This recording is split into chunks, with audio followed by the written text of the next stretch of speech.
भट्टी साहब, क्या आप समझते हैं कि कम उम्र बच्चियों के अगवा, मजहब तब्दीली और निकाह के केसेस में पुलिस और इंतज़ामिया गैर जानिबदार किरदार जो है वो अदा करती है? शाह साहब, अक्सर ही ऐसा होता है। हम अकलियत हैं यहाँ, और जब अक्सरियत के सामने अकलियत होती है तो फिर कहीं ना कहीं डंडी बच जाती है। शाह साहब, क्या कोई एक वाकया जो है वो अगर वो आपके जहन में है तो? मारिया शहबाज का केस जी पीछे बहुत हाईलाइट हुआ था। तकरीबन 12 या 13 वर्ष की उम्र थी उसकी। उसके पास यूनियन काउंसिल का सर्टिफिकेट मौजूद है, उसके पास चर्च का सर्टिफिकेट मौजूद है। जज साहब ये मानने के लिए तैयार नहीं कि ये कमसन बच्ची है। मतलब आप समझते हैं कि निज़ाम कमज़ोर है? निज़ाम बिल्कुल कमजोर है जी। अकलियतों के लिए मखसूस नशिस्तों पर सिलेक्शन सिस्टम जो है के जरिए नुमाइंदे जो हैं वो जो लाए जाते हैं सामने, क्या ये हकीकी नुमाइंदे हैं या सिर्फ सियासी वफादारी जो है जो साल हर साल चलती आ रही है? हम उन्हें सियासी पार्टियों के टाउट कहते हैं। हमारा निजाम शाह साहब इधर ये है, बदकिस्मती के साथ, एक किसी सियासी डेरे को पकड़ लेना है, उस सियासी डेरे की खिदमत करते जाना है और उस सियासी डेरे ने उनकी खिदमत के एतराफ में उनको हमारा लीडर गर्दान देना। मुझे पता भी नहीं उसका, मेरे घर वालों को पता नहीं, नौजवानों को पता नहीं, हमारी कौम को पता नहीं। सुबह में पता चलता है कि ये साहब नेशनल असेंबली में हमारी रिप्रेजेंटेशन कर रहे हैं। मरियम नवाज साहिबा का जो है वो विजन जो है वो अकलियत के लिए जो है वो आपको पता है, आपके सामने है सारे मामला। जी शाह साहब, देखे किसी के फाइनेंशियल सपोर्ट करके, किसी को मिनोरिटी कार्ड देके, किसी को वजीफा देके या किसी को लैपटॉप देकर कौम नहीं बनती। हम मरियम नवाज साहिबा को सुपर सीएम तब मानेंगे जब यहाँ हमें हमारे तमाम तर हकूक मिले, ना कि मिनोरिटी कार्ड।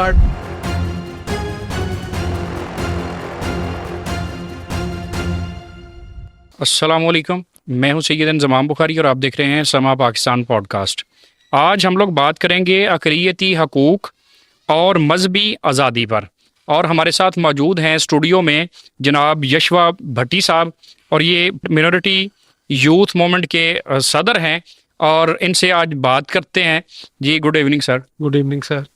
अच्छा भाई, मुझे बताइएगा कि आपकी जो ये यूथ मिनोरिटी यूथ के हवाले से आप जो काम कर रहे हैं, उसके हवाले से मैं आपसे पहला क्वेश्चन जो है वो करूँगा कि पाकिस्तान में कम सिन मसीही बच्चियों के जबरी मजहब तब्दीली और शादी के वाक़यात जो हैं वो बार बार सामने आ रहे हैं।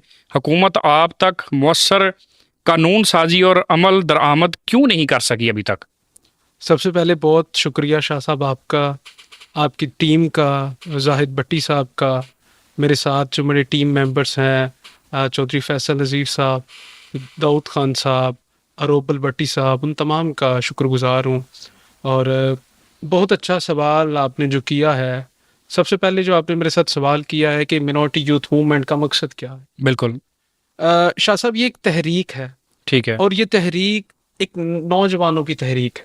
ठीक है, इससे पहले फैसलाबाद में एक तहरीक सामने आई थी, CLF, क्रिश्चियन लिबरेशन फ्रंट। ठीक है, उसमें हमारे कायद थे शहबाज भट्टी साहब, ठीक, मिनिस्टर थे। ठीक है। और जब इस्लामाबाद में उनकी शहादत होती है तो उसके बाद हमने देखा कि हमारी कौम बहुत पीछे चली गई।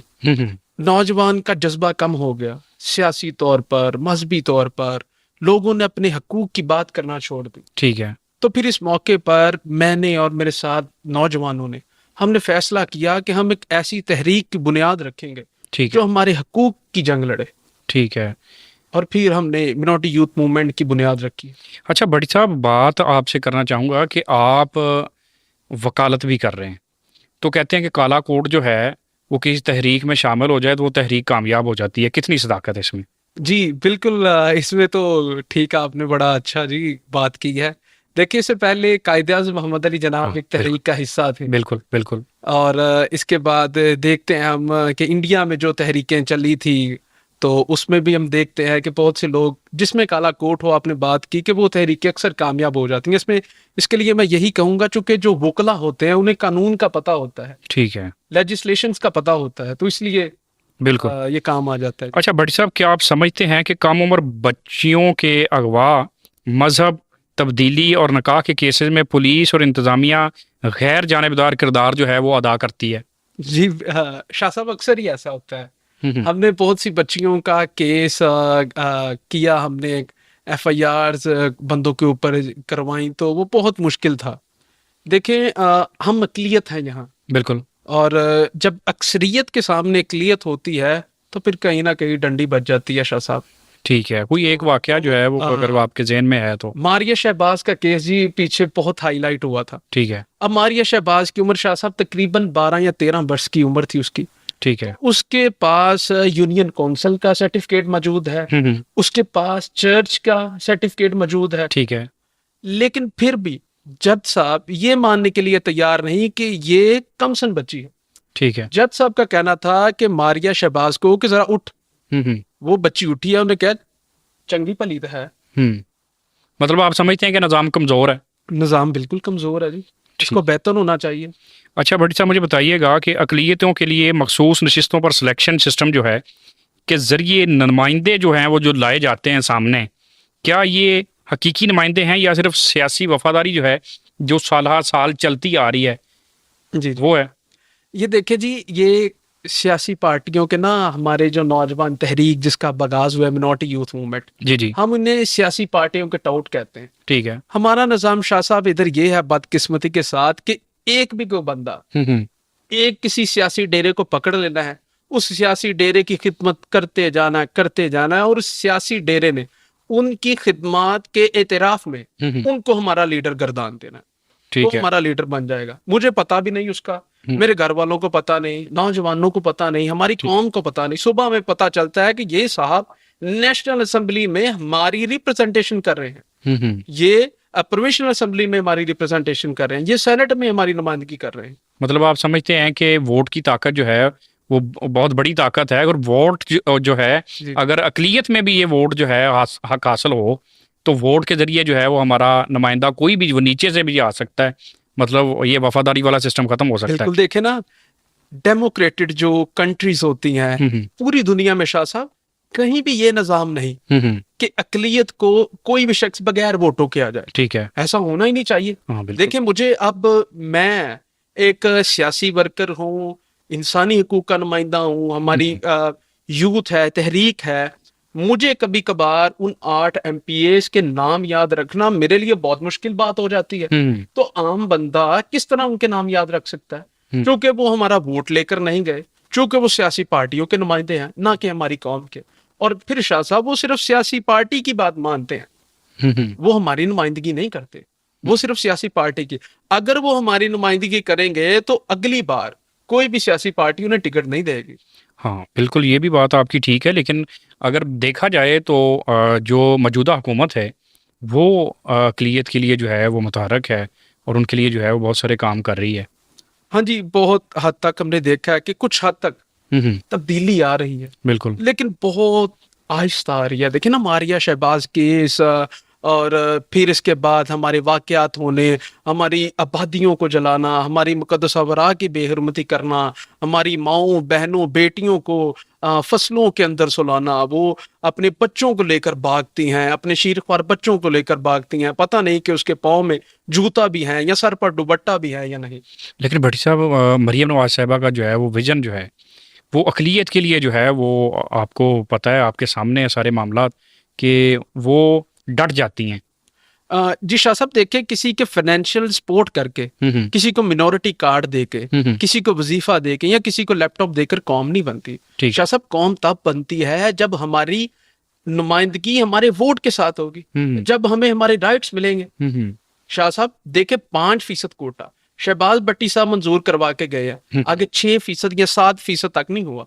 ठीक है, हम मरियम नवाज साहिबा को सुपर CM तब मानेंगे जब यहाँ हमें हमारे तमाम तर हकूक मिले, ना कि मिनॉरिटी कार्ड।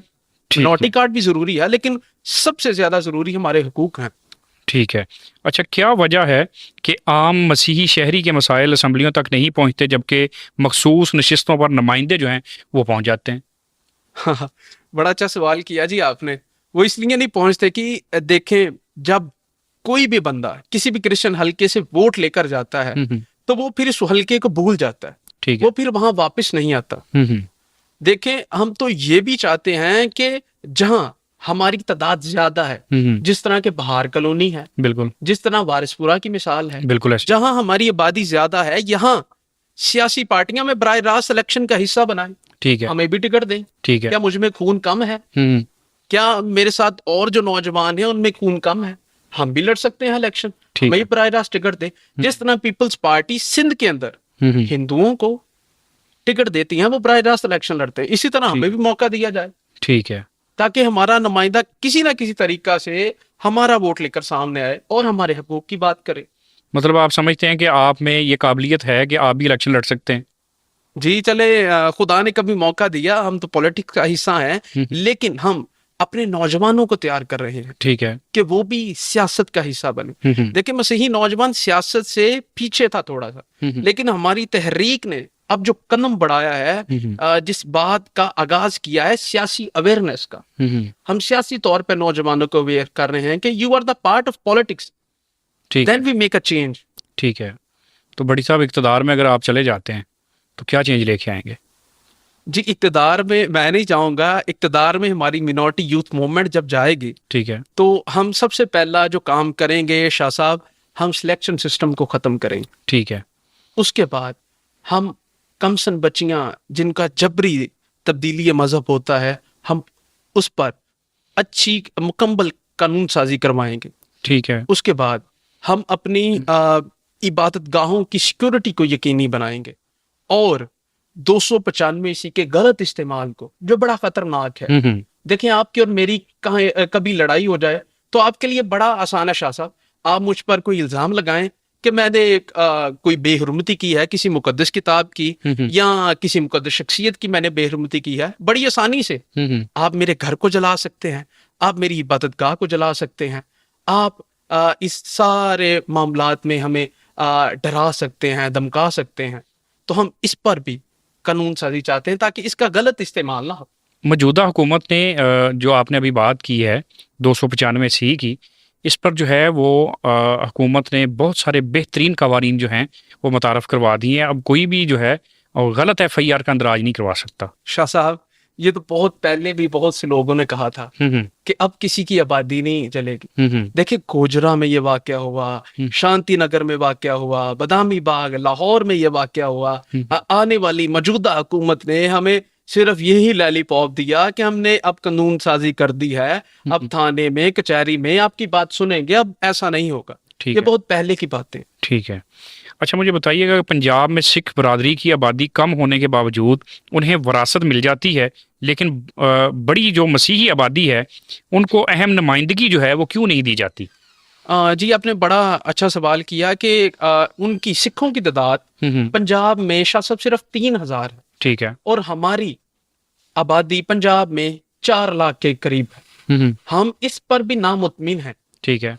कि हमारी जो मर्दमशुमारी अच्छी तरह नहीं हुई, हम 4 लाख नहीं, हम 4 लाख से ज्यादा हैं। ठीक है। लेकिन फिर भी 3000 जिसका पंजाब में वोट है उसको आपने मिनिस्टर बना दिया है, और ज्यादा जो मजहबी अकलियतें हैं जिस मुल्क में, आपने उसको नजरअंदाज किया। ये भी एक बहुत बड़ी डिस्क्रिमिनेशन है। और उस साहब ने इस बार क्या किया है कि उसने जो फंड है, रमेश सिंह अरोड़ा साहब ने सारा जो फंड था उसने गुरुद्वारों पर लगा दिया। ठीक है।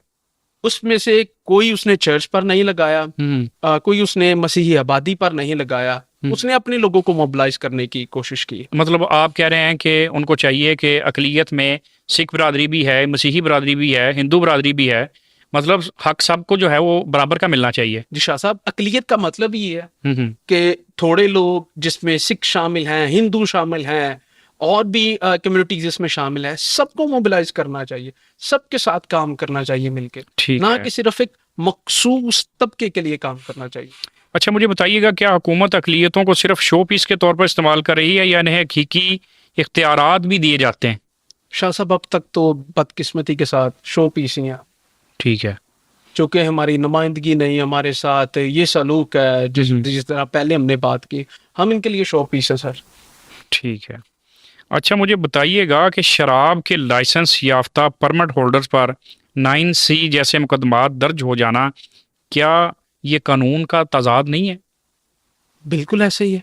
देखें, एक बंदे का परमिट बना है, शराब का परमिट, सबसे पहले तो इस बात को मैं आपके चैनल की वसासत से क्लियर कर दूं जी, मसीहत के अंदर शराब हराम है, ममनू है। ना सिर्फ मसीहत के अंदर बल्कि हर एक सामी उल नस्ल मज़ाहिब के अंदर जो भी खुदा ताला की जात को मज़ाहिब मानते हैं उनके अंदर शराब हराम है। बिल्कुल। तो पहले तो ये परमिट, हमारा परमिट सिस्टम नहीं होना चाहिए, हम इसके बहुत खिलाफ हैं। खत्म होना नहीं चाहिए। चाहते, इनको इसको खत्म होना चाहिए। ठीक। लेकिन फिर भी अगर आपने परमिट रखना भी है, आपने अकलियतों का परमिट रखना है, तो फिर आप क्यों परमिट होल्डर को गिरफ्तार करते हैं? एक बंदा सरीना होटल से अपनी बोतलें लेकर आ रहा है जी, जो उसको एफबीआर को वो टैक्स भी देता है, ठीक है। टैक्स पेड है। हुकूमत उसके पैसे को इस्तेमाल कर रही है तालीम के लिए, इस्तेमाल कर रही है मुल्क की तरक्की के लिए, उस शराब के टैक्स को, और फिर उसके ऊपर 9C के मुकदमात भी दर्ज करवा रही है। जब भी मुल्क में मंशियात मिटाओ मुहिम का आगाज होता है, जब भी किसी भी हुकूमत में, तो इन परमिट होल्डर्स को पकड़ा जाता है, गरीब लोगों को। ठीक है। पकड़कर इन पर 9C के पर्चे दिए जाते हैं, फिर इनके पास वकील करने के भी पैसे नहीं। फिर हम कहाँ जाएं? हम तो अपने आप को यहाँ फिर शोबीज कहेंगे, हम अपने आप को यहाँ मजलूम कहेंगे।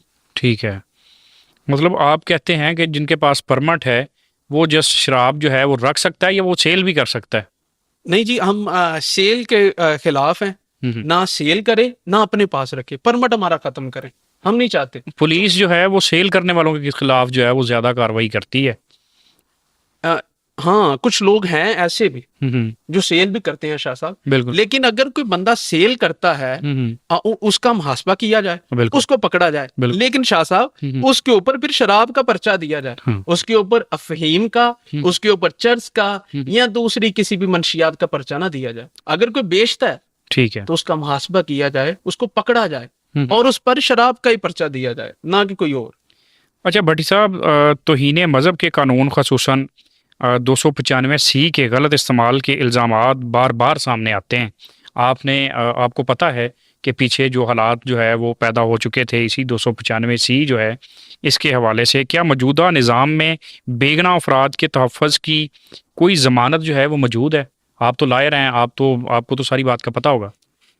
देखिए जी, जिन्होंने अब जलाओ गिराओ किया था जड़ांवाला में, रिसेंट मुकदमा है शाह साहब जी जी, तो उसमें अक्सर बेल्स हो रही हैं बंदों की। ठीक है।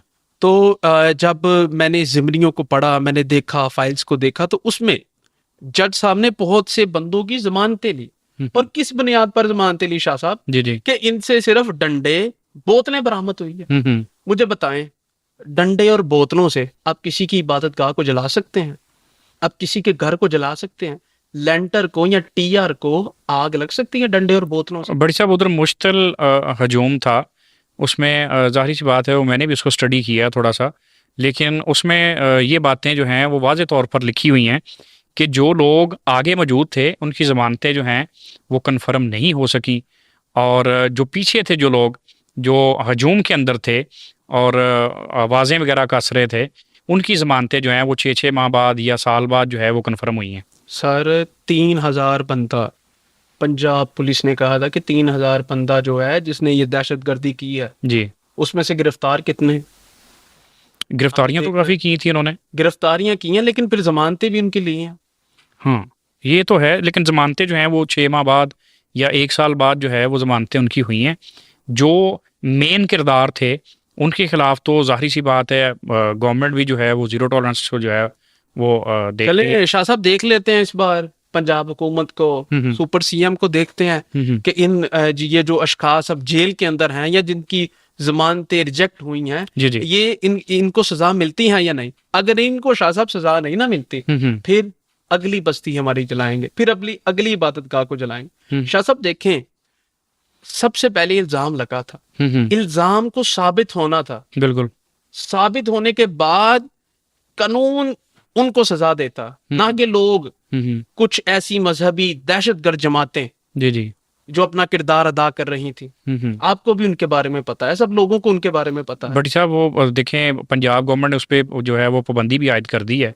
उसके अलावा 3 MPO के तहत जो है उनके जितने भी शुरका के अराकीन हैं उन सबको जो है वो 3 MPO के तहत वो हर 3 माह बाद 4 माह बाद जो है वो उनको बंद भी कर रहे हैं। जी बिल्कुल ठीक है। हाँ देखिए, हम पॉजिटिव बात के साथ हैं जी। अगर कोई पॉजिटिव इकदामात हमारे लिए पंजाब हुकूमत कर रही है तो हम उनके साथ हैं। लेकिन हम चाहते हैं कि जिन लोगों ने ये सब कुछ किया है उनको करार वाकई सजा मिले, ताकि जड़ांवाला का वाकया एक मिसाली वाकया सुपर सीएम अगर चाहती हैं तो ये बन जाए, तो फिर हम याद करेंगे इनको। बिल्कुल जाहिर सी बात है, रियासत तो जो है वो माँ जैसी होती है और माँ का किरदार वो अदा भी कर रही हैं। जी बिल्कुल। अच्छा, नेक्स्ट सवाल की तरफ बढ़ते हैं। जड़ांवाला जैसे वाक़यात में मसीही आबादियों और गाहों को जलाया गया, क्या रियासत ऐसे हमले रोकने में नाकाम हो चुकी है, या फिर जो जिस जगह पर ये वकूआ होता है वहाँ के आला अफसरान व एहलकारान जो हैं वो ज़िम्मेदार होते हैं? दोनों सर। सबसे पहले तो स्टेट नाकाम है। ठीक है। स्टेट को पता नहीं होता, स्टेट रोक नहीं सकती। आपको पता है जब जड़ांवाले का वाकया हो रहा था तो हम वहां पहुंच गए थे। पुलिस के सामने लोग दहशतगर्दी कर रहे हैं शाह साहब, घरों को जला रहे हैं, मुकद्दस अवराक को, जिसके लिए हमारे मजहब के मुताबिक मेरे बुजुर्गों ने अपनी जानों तक की कुर्बानी दे दी। हर शख्स को अपनी मुकद्दस किताब बड़ी आम है। देखिए वो कुआ हुआ भी नहीं तो हमारे साथ ये कर दिया। अब जिन लोगों ने किया है उन पर भी दहशतगर्दी के अलावा 295C, A, B, C के मुकदमा दर्ज होने चाहिए, क्योंकि जितनी अहमियत कुरान पाक की है उतनी अहमियत बाइबल मुकद्दस की है। बिल्कुल। हम भी अहले किताब हैं। असल में भट्टी साहब, जो लोग फैसलाबाद से मूव हुए थे ये सानहा जो है उसका सुनकर, तब तक जो है वहाँ 200 से ज़ायद पुलिस एहलकार जो हैं वो नहीं थे। जब ये वाक़या रिपोर्ट होता है तो फैसलाबाद से 4000 से ज़ायद नफरी जो है वो जड़ांवाला पहुंचाई जाती है, लेकिन वहाँ पर जो है वो तकरीबन 4000-5000 से ज़ायद जो है मुश्तिल हजूम था। उसको वो जो है मुश्तिल करना और उनको बिठाना या फिर उनके साथ मुज़ाकरात करना, उनको जो है वो वहाँ से मूव करना, वो पुलिस के लिए तो थोड़ा सा मुश्किल था। लेकिन वहाँ पर आपके जो चर्चेज़ के जो पादरी हैं या फिर जो आपके वो क्या कहते हैं उनको, जो लीडरान फैसलाबाद से गए थे, उन्होंने जाके जो है वो सारा मामला जो है वो उसको कवर मैं भी उनके साथ ही था सर। लेकिन फिर अब आपने खुद अपने सवाल का जवाब शाह साहब दे दिया। जी जी। स्टेट नाकाम रही उनको रोकने में, जी जी। पुलिस नाकाम रही उनको रोकने में। वो तो फिर आके रोका मजहबी रहनुमाओं ने। बिल्कुल बिल्कुल। मजहबी रहनुमाओं उनके आगे खड़े हो गए, भाई हाँ। कि अगर किसी को जलाना है, मारना है, सबसे पहले हमारी लाशों के ऊपर से गुजरो। बिल्कुल ऐसे ही है। फिर वहां तक जाओ। बिल्कुल। फिर तो स्टेट नाकाम है, पुलिस नाकाम है, नहीं रोक सके। बिल्कुल।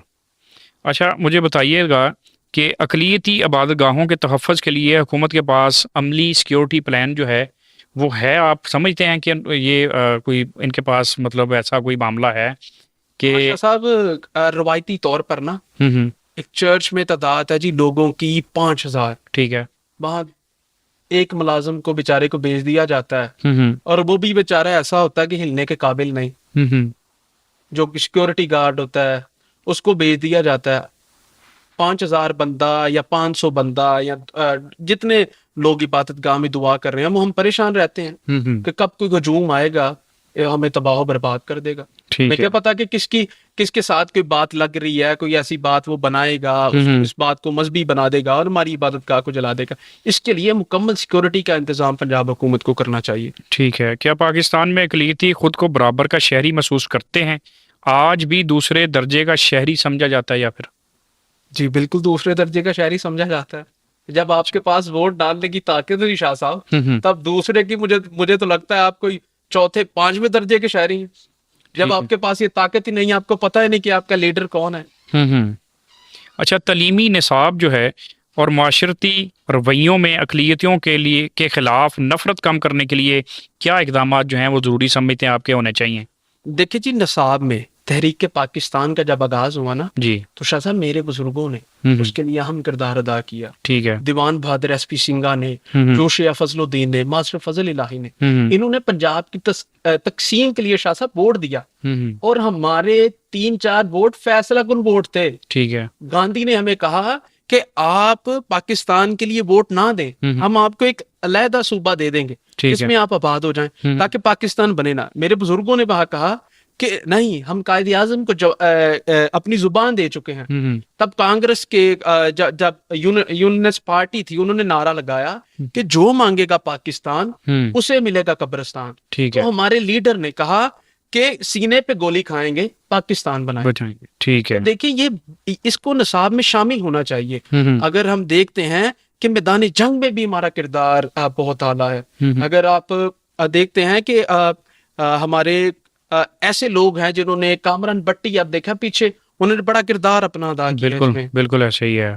पाकिस्तान आर्मी में जो है, पाकिस्तान एयरफोर्स में सॉरी, उन्होंने बड़ा अहम किरदार अदा किया है और वो मरते दम तक जो है वो पाकिस्तानी जो है देखिए, उसको आप वो एमएम आलम को सामने लेकर आते हैं। एमएम आलम के साथ एक और भी शख्स था, उसका नाम सिसल चौधरी था, उसका लाहौर से ताल्लुक था। ठीक है, उसने वो लड़ाका त्यारे को लेकर और दुश्मन को मार के फिर वापस आता और गाजी ठहरता है। बिल्कुल ऐसे ही इनको है। भी निसाब में शामिल किया जाए, एमएम आलम को भी शामिल किया जाए, हम्म, ताकि जो बच्चा है उसके जहन में अकलियतों का तहफ़्फ़ुज़ पैदा हो, ठीक है। उसके दिल में नरमी पैदा हो। अगर आपको इख्तियारात मिले तो अक़लियतों के तहफ़्फ़ुज़ और बराबरी के लिए सबसे पहला कानून या इक़दाम क्या होगा?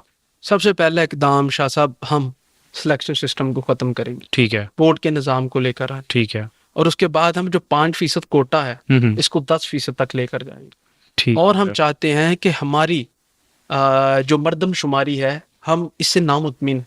ठीक है। हम चाहते हैं हमारी मर्दमशुमारी दोबारा की जाए, हम्म, हमारी सेनेट की सीटों में इजाफा किया जाए, पंजाब असम्बली की सीटों में इजाफा किया जाए। हम्म, जब से पाकिस्तान बना है, नेशनल असम्बली में सिर्फ 4 सीटें अकलियतों के, अक़लियत, और आज भी 4, ठीक है, 76 साल बाद ठीक है।